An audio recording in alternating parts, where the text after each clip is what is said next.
কিয়ামতের আগে ঢোল বাদ্য নাচানাচি বেড়ে যাবে, আছে না নাই? বাংলা মায়ের একতারা সুর কতই ভালোবাসি, দোতারা সুর কতই ভালোবাসি, বাজারে ঢোল বাজারে বাসি। বিষ্ণুই বললেন বুইস্তু আন উকাসসিরাল মাযামির, আমি ঢোল বাদ্য তবলা হারমোনিয়াম এগুলোরে ভেঙে মাটির সাথে গুড়িয়ে দেওয়ার জন্য এসেছি। আর ওই নবীর উম্মত কয় বাজারে ঢোল বাজারে বাসি, আছে না নাই? ঢোল বাদ্য বাজানো যাবে? এই হাই বিটের মিউজিক আপনি শুনলে আপনার অন্তরে নেফাকি তৈরি হবে, নামাজে মজা পায় না। হুজুর নামাজে মজা পায় না, তুমি আজীবন শোনো কুচ কুচ হোতা है, তুমি নামাজে মজা পাইবা কেমনে? আজীবন শুনে কি কুচ কুচ হোতা है। এখন নামাজে মজা পায় না, জিকির করে মজা পায় না, তেলাওয়াতে মজা পায় না, মজা নাই, মনোযোগ নাই। হৃদয়টাকে যে তুমি শয়তান দিবাবে কি করে? এজন্য এই মিউজিক্যাল ইনস্ট্রুমেন্ট থেকে দূরে থাকতে হবে, এগুলো অন্তরে নেফাকি তৈরি করে। আপনি দফ বাজাতে পারবেন? দফ, দফ চিনেন? ঢোলের দুই দিক আটকানো, দফের এক দিক আটকানো এক দিক খোলা, এটা বাজিয়ে আপনি নাশিদ পরিবেশন করতে পারবেন, সমস্যা নাই। বিশ্বনবী বিয়ের ক্ষেত্রে বলেছেন আলিনু আন নিকাহ বিদ্দুফুফ, এই দফ বাজিয়ে দফের ব্যান্ড পার্টি করে বিয়ের ঘোষণা দিয়ে দাও। ঈদের দিন বিশ্বনবী শোয়া, কিন্তু ছোট্ট মেয়েরা এসে দফ বাজিয়ে নাচ গান করতেছে, ছোট মেয়েরা। সাইয়েদনা আবু বকর দেখে রেগে গেলেন, আমিসবারু শাইতানি ফি বাইতি রাসূলিল্লাহ, আল্লাহর নবীর ঘরে শয়তানের বাদ্য। বিশ্বনবী বললেন দাহু ইয়া আবু বকর, আবু বকর রাখো, ইন্না লিকুল্লি কওমিন ঈদ, সব জাতিরই তো একটা ঈদের অনুষ্ঠান আছে, হাদা ঈদুনা, আজকের দিনটা আমাদের ঈদের দিন, বাচ্চাদেরকে একটু আনন্দ উৎসব করতে দাও। এই দফ বাজালে কোনো ক্ষতি নাই। বিশ্বনবী মক্কা থেকে যখন মদিনায় হিজরতে গেলেন, কোন পথ দিয়ে আমার নবী আসবে জানার জন্য মদিনার ছেলেমেয়েরা পাগল হয়ে গেল, ওই পথে দফ নিয়ে দাঁড়িয়ে রইল। বিশ্বনবী সাইয়েদনা আবু বকরকে নিয়ে আগমন করলেন, ওরা তালা আল বাদরু আলাইনা বলে বিশ্বনবীর ওয়েলকাম জানালো। সুবহানাল্লাহ পড়েন।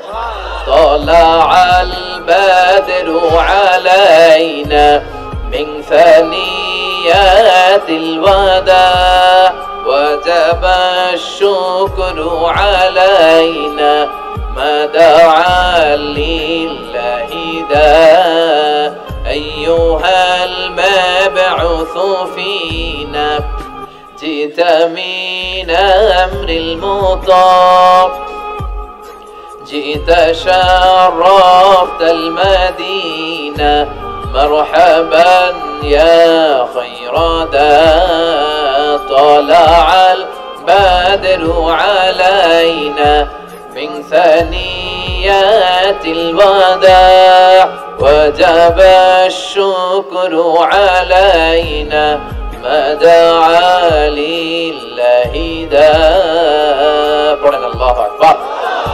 আমরা যেন এই সুস্থ সংস্কৃতির প্রচার প্রসার করতে পারি। ইসলাম বিনোদনের নিষেধ করে নাই, কিন্তু বিনোদন শুড বি হালাল বিনোদন, ঠিক কিনা? আপনি অসুস্থ সংস্কৃতির চর্চা করলে ওইটা আল্লাহ অ্যাকসেপ্ট করবে না। সংস্কৃতিটা হতে হবে সুস্থ সংস্কৃতি। আল্লাহ তুমি তৌফিক দাও। বিষ্ণু যা যা বললেন, দুই ঘরের ভাইয়েরা, তার প্রতিটি আমাদের আশেপাশে চোখের সামনে পেছনে আছে না নাই? এটা ফিতনার যুগ। কিসের যুগ? এই যুগে আমানতের খেয়ানত হবে, এই যুগে নারীরা বেপরদা হয়ে চলাফেরা করবে, এই যুগে নিজের ঈমান বাঁচানো কঠিন হয়ে যাবে। এই কঠিন বিপদের সময় আমাদেরকে বাঁচাতে পারে দুইটা জিনিস। কয়টা জিনিস? চিল্লায় বলেন কয়টা?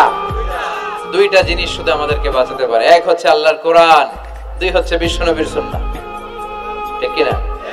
এই দুইটা জিনিসকে মারির দাঁত দিয়ে আঁকড়ে ধরে রাখতে হবে, তাহলে সে পথভ্রষ্ট হওয়ার কোনো সুযোগ।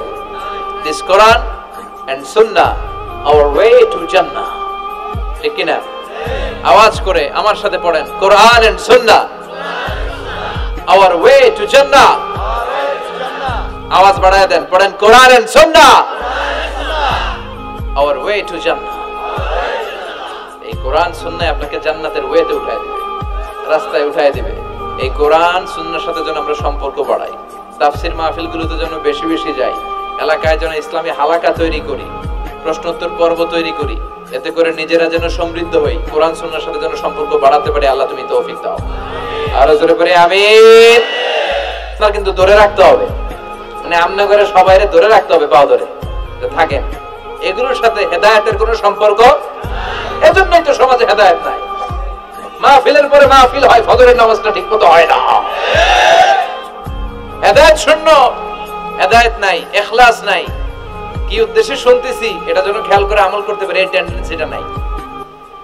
আসুন আমরা একটু থামি, স্টপ, থামেন, অনেক হয়েছে। আন্না ইসলাম কি বলে, কি শিখাতে চায়, কি বুঝাতে চায়, ওইটা বুঝার চেষ্টা করেন, ওইভাবে মানার চেষ্টা করেন। কে কি বললো দেখার দরকার নাই, এত লোক জড়ো হওয়ার দরকার নাই। আজকে যদি চ্যানেল একটাও না থাকতো, 10 জন বসে যদি আমার কথা শুনতো, কোনো সমস্যা আছে? কথা বলেন। এজন্য হেদায়েতটা সবচেয়ে বেশি জরুরি, ইখলাসটা জরুরি, আল্লাহর প্রতি ভয়, আস্থা, ভালোবাসা, এটা বেশি জরুরি। আল্লাহ তুমি ইখলাস দিয়ে আমাদের হৃদয়টাকে পূর্ণ করো। তাহলে এই যে লোক যে চেয়ারে বসার যোগ্য না, ওই লোক যদি ওই চেয়ারে বসে, কিয়ামতের আলামত আছে না নাই? চেয়ারম্যান হওয়ার যোগ্যতা যদি না থাকে, যদি চেয়ারম্যান হয়ে যায়, হ্যাঁ, সাইয়্যিদুল কওমি খাদিমুহু, নেতা হবে তারা যারা মানুষকে খেদমত করবেন। খেদমত করার জন্য 1.5 কোটি টাকা খরচ করে চেয়ারম্যান ইলেকশন করে, 5 কোটি টাকা। এগুলো কেন? এই ট্রেডিশন দেশে আসলো কেন? উনি টাকা খরচ করবে কেন? ওনার চা খাওয়ানো আর সিগারেট খাওয়ানো লাগবে কেন? উনি তো আমাদের খাদেম হওয়ার জন্য আসছে। উনি জনপ্রতিনিধি হয়ে দাঁড়াবে, যাকে আপনারা পছন্দ করবেন ভোট দিবেন না। হাজার হাজার কোটি টাকা, শোডাউন, সব আছে না নাই? কিয়ামতের আলামত। মসজিদের সভাপতির সাথে মসজিদের কোনো সম্পর্ক নাই, আছে না নাই? সব সভাপতিকে আমি এক পাল্লায় মেপে দিচ্ছি না, বেশিরভাগের এই অবস্থা। ভালো 2-1 আছে, আমি জেনারেলাইজ করছি না। সভাপতি তো হবেন তিনি যার সাথে মসজিদের দরদ বেশি, মায়া বেশি, মসজিদে যায় বেশি, ঠিক কিনা? এখন বছরে না একবার খুঁজে পাওয়া যায় না উনি সভাপতি, উনি সেক্রেটারি, উনি ক্যাশিয়ার, আছে না নাই? তার মানে উনি এখানে বসার যোগ্য ছিল না, ওনারে বসানো হয়েছে। যেই লোক যেই চেয়ারে বসার যোগ্য নয়, তারা যখন ওই চেয়ারে বসিয়ে দেওয়া হবে, বিষ্ণু বললেন তখনই কিয়ামত হয়ে যাবে। কিয়ামতের আলামত আমানতের খেয়ানত, এটা অনেক বড় বিষয়। আমার সম্পদ আছে, এই সম্পদটা আল্লাহর দেয়া আমার কাছে আমানত। আমার শক্তি আছে, এই শক্তি আমানত। যুবক যারা আছো, তোমাদের যৌবনটা আল্লাহর দেয়া তোমাদের কাছে সবচেয়ে বড় নিয়ামত এবং আমানত। তোমরা এখন চাইলে অনেক কিছু করতে পারো। তোমাদের একটা সদিচ্ছা তোমাদের এলাকাটারে জান্নাতি বানিয়ে দিতে পারে। তোমরা চাইলে সাগরের স্রোতকে পাল্টে দিতে পারো, বাতাসের গতিকে উল্টে দিতে পারো, তোমরা ইতিহাস রচনা করতে পারো। বিশ্বনবী যখন তোমাদের মতো যুবক ছিল, তিনি হালাফুল ফুদুল, যুব সংঘ করেছেন, গানের কনসার্ট করে নাই, যাত্রাপালা করে নাই, নাচানাচি করে নাই। উনি হাতে হাত রেখে বলছেন মক্কার বুকে কোনো টেন্ডারবাজি থাকবে না, মক্কার জমিনে কোনো চাঁদাবাজি থাকবে না, ধর্ষণ থাকবে না, মক্কার জমিনে কোনো দুর্নীতি চলবে না। যুবকদেরকে নিয়ে উনি এই কাজগুলো করেছেন। এখন একটার পর একটা আমানত আমরা খেয়ানত করে চলি। আমার সম্পদ আমার আমানত, আমার ছেলে মেয়ে আমার আমানত, আমার ছেলে কার সাথে মিশে, ও ডিশের কোন চ্যানেল দেখে, ও ইউটিউবে কোন সাইট ব্রাউজ করে, এটার ব্যাপারে কিয়ামতের দিন আমরা জিজ্ঞেস করবে কে? আল্লাহ। কারণ এটা আমানত। যিনি চেয়ারম্যান, পুরো ইউনিয়ন পরিষদ তার কাঁধে আমানত। যিনি এমপি, ওনার এলাকায় কি ঘটে না ঘটে এটা খোঁজ খবর নেওয়া তার আমানত। মেম্বার অফ দ্য পার্লামেন্ট যিনি আছেন এই এলাকা, তার এলাকায় যদি ইয়াবার আড্ডা বসে, গাঞ্জার আসর বসে, এটার দায়ভার তিনি এড়াতে পারেন না। তার এলাকায় ধর্ষণ হলে এটার দায়ভার তিনি এড়াতে পারেন না।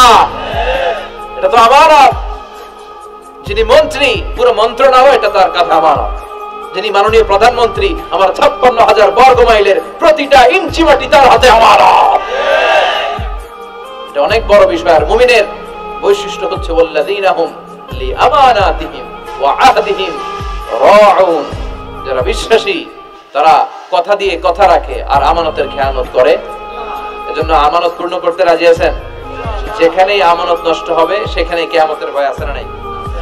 দেখেন বিশ্বনবী কত চমৎকার করে দার্শনিকের মতো বলে গেলেন, যাই বলে গেলেন তার পুরোটাই সমাজের সাথে মিলে যায়।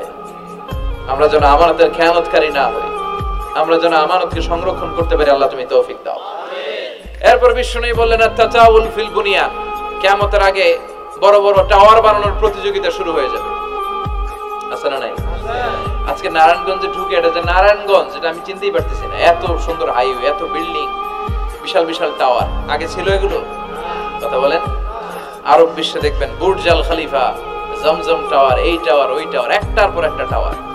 বিশ্বনবী বললেন কাবার পাশে যে পাহাড়গুলো আছে, শুনতেছেন? মনোযোগ আছে? কষ্ট হচ্ছে না তো? কাবার পাশে যে পাহাড়গুলো আছে কাবার পাশের টাওয়ারের উচ্চতা যদি পাহাড়ের চেয়ে উঁচু হয়ে যায়, ফাআলাম ফাইন্নাল আমরা ক্বাদ আদাল্লাক, জেনে রাখো কিয়ামত বেশি দূরে নাই, কিয়ামতের ছায়া তোমার উপরে ছায়া দিচ্ছে। এখন মক্কা শহরের পাহাড়ের চেয়ে হাইট বেশি এরকম বিল্ডিং আছে না নাই? কাবা ঘরের পাশেই তো একটা আছে, জমজম টাওয়ার, 120 তলা উঁচু। দিমাক্কার ক্লক টাওয়ার 120 তলা, বিশাল বড় ঘড়ি লাগানো, এগুলো সব কিয়ামতের আলামত। ওর 5 তলা, আমার লাগবে 10 তলা। ওর 2টা গাড়ি আছে, আমার লাগবে 4টা গাড়ি। ও তাহাজ্জুদ পড়ে, আমারও যে পড়তে হবে ওই টেনশন নাই। ওর মেয়ে হেজাব পরে, আমার মেয়েটারও হেজাব পড়াবো ওই চিন্তা নাই। ওর ছেলে নামাজে যায়, আমার গাঞ্জা খট্টারও নামাজে বাড়াবে এই টেনশন করে না। খালি সম্পদ কেমনে বাড়াবে, দুনিয়াবি চিন্তা। এই পৃথিবীটা একটা ধোঁকা। ভুইগরের ভাইরা, এই পৃথিবীটা একটা ধোঁকা। একটু থামেন, sit down and think about death. মৃত্যু সম্পর্কে ভাবেন। The most certain thing in our life is death.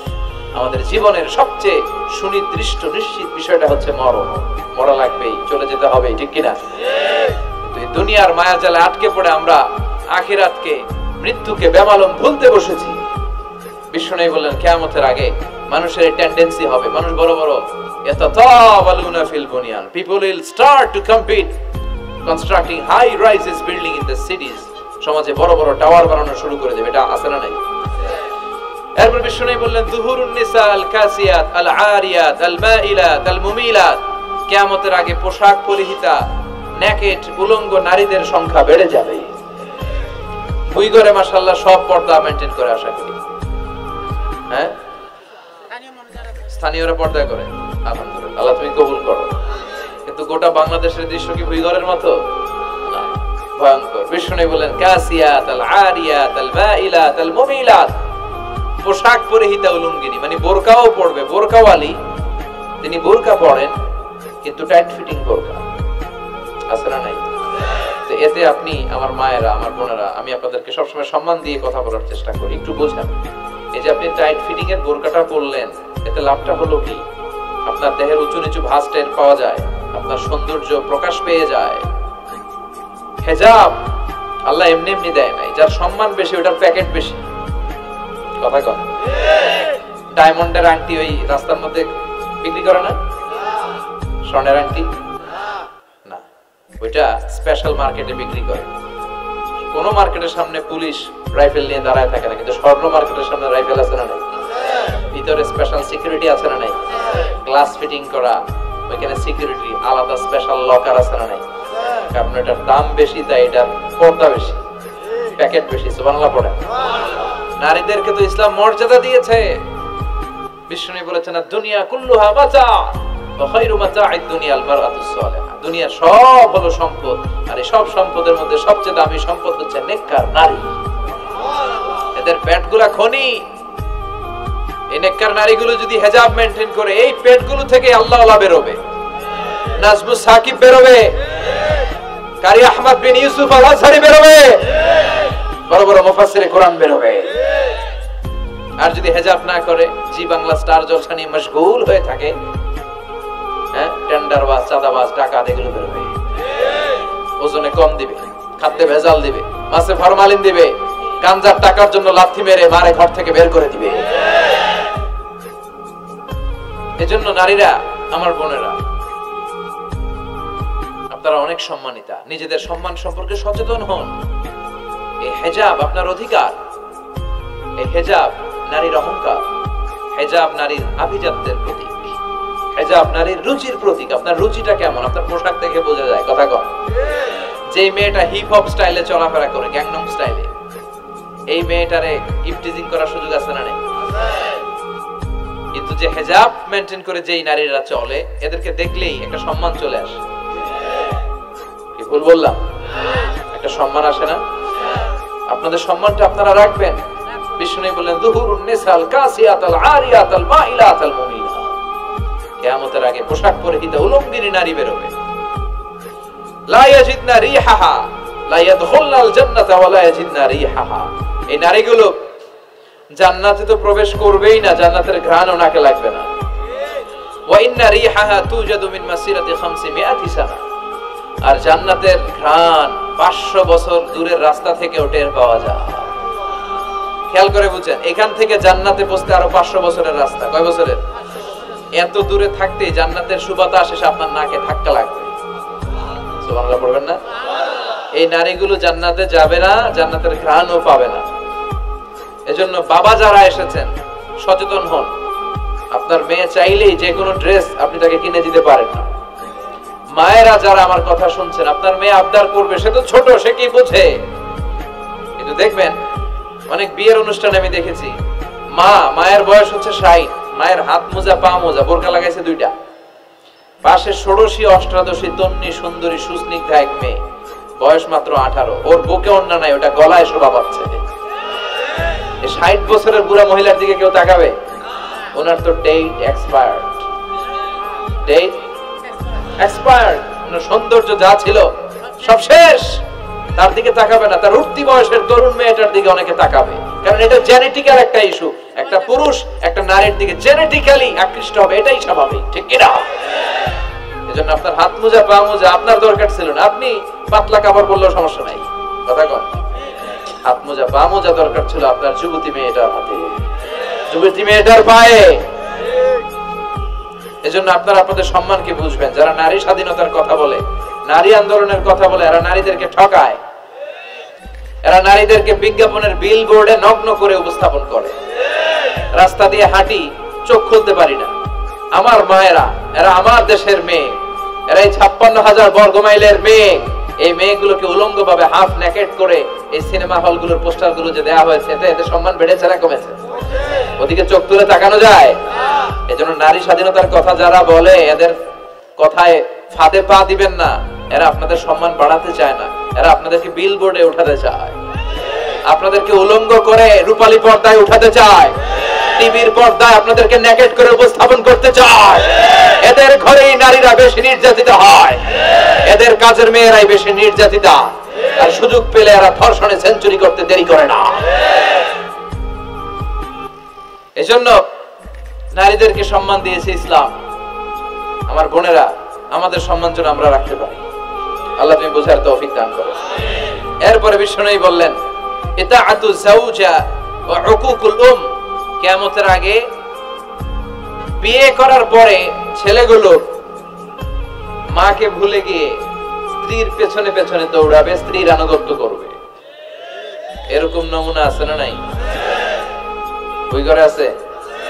হ্যাঁ, কিছু কিছু মুরব্বী অনেক পজিটিভ, মাশাআল্লাহ। সবকিছুই উনি কিছু কিছু অথবা নাই, এদিক থেকে আওয়াজ আসতেছে আছে, হয়তো কিছু কিছু আছে, কিছু কিছু নাই। জেনারেলাইজ করা ঠিক হবে না।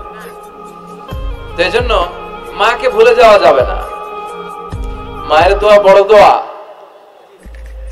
মায়ের দোয়া সবার আগে কবুল। বুলেট মারলে বুলেট মিস হয়, মায়ের দোয়া মিস হয়? খবরদার। স্ত্রী চলে গেলে নতুন স্ত্রী পাওয়া যায়, মা মরে গেলে মা পাওয়া যায়? তাই বলে আমি বলছি না আপনার স্ত্রীকে ডিভোর্স দেন না, বুঝান, মাকেও বুঝান, স্ত্রীকেও বুঝান, বুঝানোর চেষ্টা করেন। সমাজের এখন সবচেয়ে বড় সমস্যাটা হচ্ছে শাশুড়িরা চায় আমি ডমিনেট করব, আমার এতদিনের গড়া সংসার। বউ এসে কয় না, আমি আইছি মাগার, আমি সব খায় হলাম। আছে না নাই? এই যে সবাই ডমিনেট করতে চায়, এটা সমস্যা। সমাধানটা কি? সমাধানটা হচ্ছে আমাদের শাশুড়ি যারা আছে সমাজের, তাদের উচিত বৌমাটারে নিজের মেয়ের মতো মনে করা।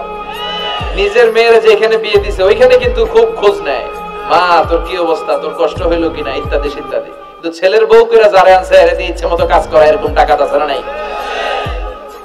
ডাবল স্ট্যান্ডার্ড, এটা ঠিক না।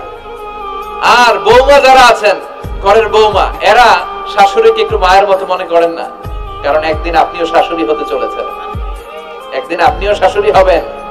রং ধরা যৌবন জং ধরে শেষ, আপনারও ছেলে হবে, এই ছেলের বিয়ে করাতে হবে, এই ছেলের বউ এসে আপনার ঘরে তাই করবে আপনি আপনার শাশুড়ির সাথে যা যা করেছেন।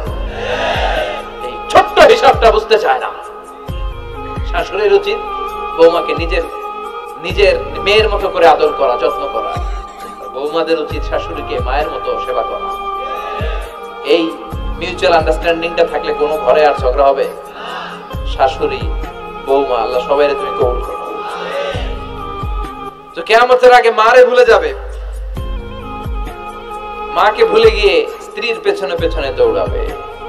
খবরদার, খবরদার। আপনি নামাজি হতে পারেন, মুসল্লি হতে পারেন, হাজী সাহেব হতে পারেন, কিন্তু মা যদি বদদোয়া দেয় আপনার সব শেষ, দুনিয়াও শেষ, আখিরাতও শেষ। মায়ের মর্যাদা বাবার চেয়ে 3 গুণ বেশি। হামালাতহু উম্মুহু, কারণ বাবা পেটে ধরে নাই, পেটে ধরছে কে? ওয়াহানান আলা ওয়াহান, 8 মাস 10 মাস এই বোঝাটা বাবা বহন করে নাই, করলো কে? ফিসালুহু ফি আমাইন, 2 বছর বাবা দুধ খাওয়ায়নি, দুধ খাওয়ালো কে? মায়ের এক ধার দুধের দাম কাটিয়া গায়ের চাম, বাপস বানাইলে ঋণের শোধ হবে না, এমন দরদি ভাবে কেউ হবে না আমার মা গো। ঠিক কিনা? লাউ কাতা'তা জিলদাক, আপনার গায়ের চামড়া কেটেও যদি মায়ের পায়ের জুতা বানিয়ে দেন, কি বানিয়ে দেন? কি দিয়ে? গায়ের চামড়া দিয়ে। এই যে 2 বছর যে দুধ খাইলাম, এই দুধের 1 ঢোক দুধের শোধটাও আদায় হবে না। এজন্য খবরদার, মাকে যেন আমরা ভুলে না যাই। মা দোয়া করতে দেরি, ওই দোয়া কবুল হতে। আমরা ছোটবেলায় যে কত কষ্ট দিয়েছি, সবচেয়ে বেশি কষ্ট যখন দিয়েছি মাকে, ওই স্মৃতিগুলো আমাদের মনে পড়ে না। আপনার বয়স যখন 1 বছর, আপনি স্মৃতি হাতরে এত দূর যেতে পারবেন? 1 বছর বয়সে কি কি কষ্ট দিয়েছিলেন মনে আছে? মানুষের বয়স যখন 2, 3, 4 হয়, 4-5 বছর বয়সে, তখন তার কথাগুলো খেয়াল থাকে। কিন্তু সবচেয়ে কষ্ট কিন্তু মাকে বাবাকে আমরা দিয়েছিলাম যখন আমাদের বয়স 1-2 বছর ছিল। আর মায়ের পেটের ভেতরে যখন ছিলাম তখনও কষ্ট দিয়েছি কি দেই নাই? এক একটা লাথি যখন মেরেছি আমার মা বেহুশ হয়ে যেত।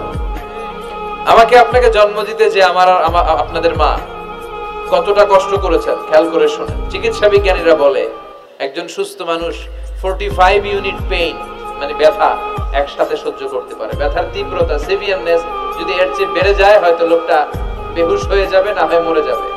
কিন্তু আমার আর আপনার মা আমাকে আর আপনাকে জন্ম দিতে যে ওই ডেলিভারি যখন দিয়েছিল, 57 প্লাস 57 ইউনিটেরও বেশি ব্যথা তিনি সহ্য করেছিলেন। যেটা কোনো অ্যাক্সিডেন্টে আমাদের দেহে প্রত্যেকের 206টা হাড্ডি, কোন সড়ক দুর্ঘটনায় আপনার দেহের 20টা হাড্ডি একসাথে টাস টাস করে ভেঙে গেলে যত ব্যথা, তার চেয়েও বেশি ব্যথা। যেন খবরদার, খবরদার, মাকে যেন আমরা ভুলে না যাই। মায়ের দোয়া যেন নেই। কখনো যদি মায়ের সাথে বেয়াদবি করে থাকি, আমরা যেন মাফ চেয়ে নেই। রাজি আছি তো যুবকেরা? রাজি আছি সবাই? আমরা সবাই মায়ের দোয়া নিব। মায়ের দোয়া ছাড়া কেউ জীবনে সফল হতে পারে? মা যার চলে গেছে তারা জানে মা না থাকার কি জ্বালা। হ্যাঁ, মায়ের কথা মনে পড়ে না? যখন রাত্রি নিঝুম, এই চোখে ঘুম, একলা শূন্য ঘরে, তোমায় মনে পড়ে মাগো, তোমায় মনে পড়ে, জানি তোমার দোয়া পেলে উঠবো সকল বাধা ঠেলে, তোমার দোয়া সকল কাজে ঝরছে মাথায় পড়ে, তোমায় মনে পড়ে মাগো, তোমায় মনে পড়ে, যখন রাত্রি নিঝুম, এই চোখে ঘুম, একলা শূন্য ঘরে, তোমায় মনে পড়ে মাগো, তোমায় মনে পড়ে। ঠিক কি না? আমরা যারা মা হারা, বাবা হারা, আল্লাহর কাছে আমরা কামনা করি, আল্লাহ আমাদের বাবা মাকে তাদের কবরগুলোরে তুমি জান্নাতের টুকরা বানিয়ে দাও। তো বিশ্বনবী যেটা বললেন এটাও আমাদের সমাজে পাওয়া যাচ্ছে, ঠিক কি না? এরপর বিশ্বনবী বললেন যুখরুফাতুল মাসাজিদ ওয়াত তাবাহি বিহা, কিয়ামতের আগে মসজিদ নিয়ে অহংকার শুরু হয়ে যাবে। মসজিদ নিয়ে দলাদলি, ভুই ঘরে মাশাআল্লাহ এগুলা নাই। ওই মসজিদ টাইলসের মসজিদ, আমরা এসি লাগাবো, ওইটাতে 3 তলা করছে আমরা 5 তলা করব, ডিজাইন করব এগুলা, কিন্তু আমরাও যে নামাজ পড়বো এই চিন্তা নাই। কথা কোন? মসজিদের সৌন্দর্য হচ্ছে মুসল্লি দিয়ে, কি দিয়ে? কিন্তু আমাদের মসজিদগুলো মুসল্লি শূন্য। ফজরের সালাতে বেহাল দশা, কথা বলেন।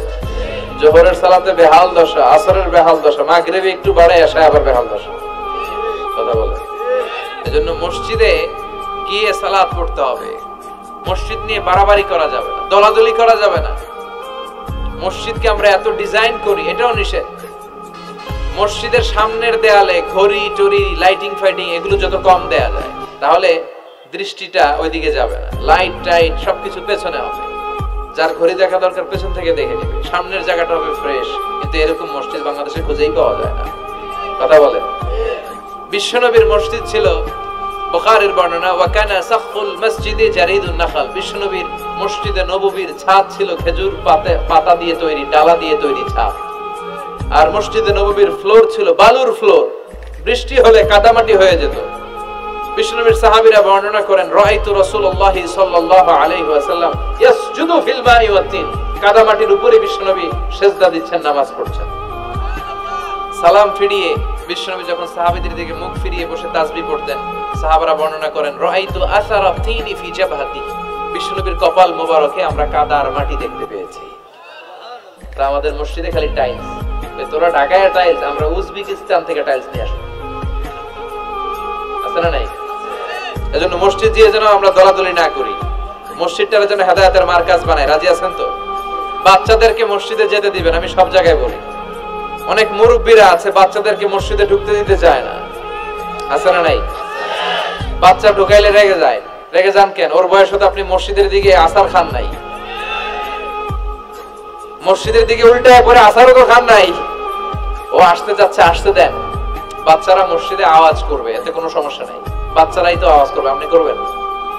বাচ্চারা লাফালাফি করলে ভালো লাগে, 80 বছরের বুড়া মানুষ লাফ দিলে ভালো লাগবে? কথা কন, ওর বিশ্রী দেখা যায়। বাচ্চারা এরকম লাফালাফি করবে।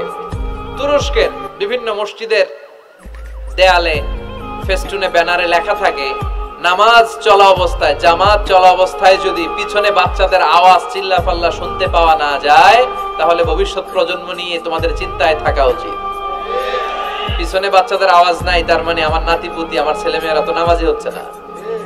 আর তারাবি নামাজ পড়তেছে, পিছনে চিল্লায় ফাটায় ফেলাইতেছে, তার মানে ইনশাআল্লাহ ভবিষ্যতে নাতিপুতিরা সবগুলা মুসল্লি হবে। কথা বলেন, বুঝায় দিবেন, বাবারা দুষ্টামি করিস না, কিছুক্ষণ থামবে আবার শুরু করবে। এটাই বাচ্চাদের সৌন্দর্য, এটা বাচ্চারা করলেই মানায়। বাচ্চাদেরকে যেন আমরা মসজিদে নিয়ে যাই। রাজি আছেন তো? আল্লাহ বুঝার তৌফিক দান করো। বিশ্বনবী বললেন, ইয়াতাকারাবুজ জামান তাতাকারাবুল আসওয়াক, কিয়ামতের আগে ইয়াতাকারাবুজ জামান, সময়ের বরকত কমে যাবে। 1 বছর মনে হবে 1 মাস, 1 মাস মনে হবে 1 সপ্তাহ, 1 সপ্তাহকে মনে হবে 1 দিন। এই যে 4 বছর ধরে এখানে তাফসীর হয়, তাই না? কথা কন। গত বছর আসছিলেন কারা কারা? হাত তোলেন। আসছে তো কম না, ভালোই আসছিল, হাত নামান। যে গত বছর ওয়াজ শুনে গেলেন, এই বছর আবার আসলেন, আপনাদের কি মনে হয় যে 1 বছর চলে গেছে? মনে হয় যে অল্প কয়েক মাসের ব্যবধানে এই বছরটা ঘুরে যেন আবার চলে আসলো, এরকম মনে হয় না? বরকত উঠায় নিচ্ছে কে? কথা বলেন। এরপর খাবারের স্বাদ উঠায় নিচ্ছে কে? আগে খাবারের যে স্বাদ ছিল এখন এটা আছে? আগে ইলিশ মাছ রান্না করলে যে ঘ্রাণ হতো, এখন এই ঘ্রাণ পাওয়া যায়। আগে শোল মাছের ঝোল রান্না করলে যে স্বাদ হতো, আগে চিংড়ি মাছ রান্না করলে যে স্বাদ লাগতো, এখন এই স্বাদ পাওয়া যায়? সব তুলে নিল কে? দেখেন বিশ্বনবী যা যা বললেন তার প্রমাণ সমাজে আছে না নাই? শুনতেছেন না? কষ্ট হচ্ছে? আরো 2-1টা আলামত শুনবেন, শেষ করে দেই। শুনবেন আর কয়েক মিনিট? বিশ্বনবী বললেন, তাসলিমুল খাসা, কিয়ামতের আগে লোকজন শুধু পরিচিতদেরকে সালাম দিবে, অপরিচিতদেরকে সালাম দিতে চাইবে না। এরকম আছে না নাই? এই মুরব্বি চাচার চিনি, চাচা আসসালাম চিনি, আসসালাম আলাইকুম, ওদিকে চিনি, আসসালাম আলাইকুম। কিন্তু অন্য একটা এলাকায় গেছি, ওখানে কাউরে চিনি না, সালামও দেয় না। বাসে উঠছেন, কাউরে চিনেন না, সালাম দেন না, এরকম আছে না নাই? তো সালাম কি যাদেরকে চিনেন এদের জন্য? কথা কন। আলা মান আরাফতা ওমান লাম তারিফ, যাকে চিনো সালাম দাও, যাকে চিনো না তাকেও দাও। আল বাদিউ বিস সালাম, বিশ্বনবী বলেন আগে আগে দাও। আল বাদিউ বিস সালাম বারিউম মিনাল কিবর, আগে আগে যে সালাম দেয় তার হৃদয় থেকে অহংকার মুক্ত করে দেয় কে? আল্লাহ। অহংকার মুক্ত হওয়ার দরকার আছে না নাই? যার হৃদয়ে যাররা পরিমাণ অহংকার থাকবে সে জান্নাতে প্রবেশ করতে পারবে? কথা বলেন। এজন্য আমরা আগে আগে সালাম দেব। দুই ঘরের ভাইয়েরা, ছোটরা বড়দেরকে দিব, বড়রা ছোটদেরকে দিব, হাজবেন্ড ওয়াইফকে দিব, ওয়াইফ হাজবেন্ডকে দিব। রাজি আছেন তো? আজকে যারা স্বামী যারা আসছেন, বাড়িতে যেই ভাবির আগে সালাম দিবেন। রাজি আছেন? কথা কয় না, আওয়াজ ছোট হয়ে গেছে, পারা যাবে? আপনি আগে সালাম দিবেন, এটা দেখে আপনার স্ত্রী লজ্জা পেয়ে আপনার আগে দিবে, এগুলো দেখে বাচ্চারা সালাম শিখে ফেলবে। সুবহানাল্লাহ কইবেন না? আমরা কি চাই না আমাদের ফ্যামিলিগুলো এরকম সুন্দর হোক? আমরা কি চাই না আমাদের ফ্যামিলিগুলো জান্নাতি হোক?